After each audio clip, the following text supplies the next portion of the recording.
kumbe anataka kugusanisha tu, hakuna cha maana kingine. Usiku wa leo mchizi ameshindwa kabisa kulala, akaja chumbani kwa Adeze. Anasema anaumwa mno, hali yake ni mbaya, mwili wote unahisi joto, lakini mkono wa mchizi upo kwenye mashine ya magoli tu. Si mnauona Una shida gani? Mwili wangu na joto kwa ndani, begi langu la shule limejaa. Begi la shule? Ndiyo, mkoba wangu wa shule.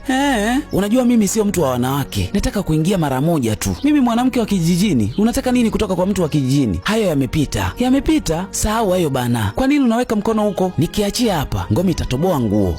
Kumbe ndo uko hivi Mimi ni wa kijijini bana, naingia mara moja tu, sitacheza na kuahidi kidogo tu, kidogo. Adeze akagoma. Muuni alilazimisha sana, lakini wapi, Adeze amegoma ise. Adeze akawa anamfanyia makusudi kabisa, akawa anazirusha nyama zake na nini. Mchizi akawa anatamani kulala juu yake na nini hapa, lakini Adeze anagoma. Yani akimwangalia tu anaahirisha alichokuwa anataka kufanya. Unataka nini? Hapana, nafanya mazoezi tu. Unaniona nina kila kitu full package, halafu naniita mtu wa kijijini mimi? Naona. Mchizi kabidi asepe, lakini akamuuliza Adeze kama ana mafuta ya mtoto.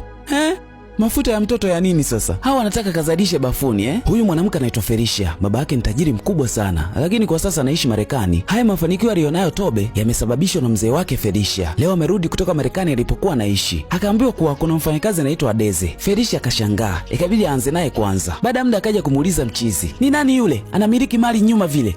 Adeze ameletwa na mama anisaidie kazi hapa. Yule ni mfanyakazi ndo anavaa vile? Kwani huwezi kuongea bila kunitolea macho? Mchizi kabidi aanze kumbembeleza Felicia, maana anajua anaweza kuharibu muda wote ule. Kitendo cha Adeze kuitwa dada wa kazi kilimfanya aliye kishenzi maana yupo hapa kama mke wa mchizi, lakini anaitwa dada wa kazi.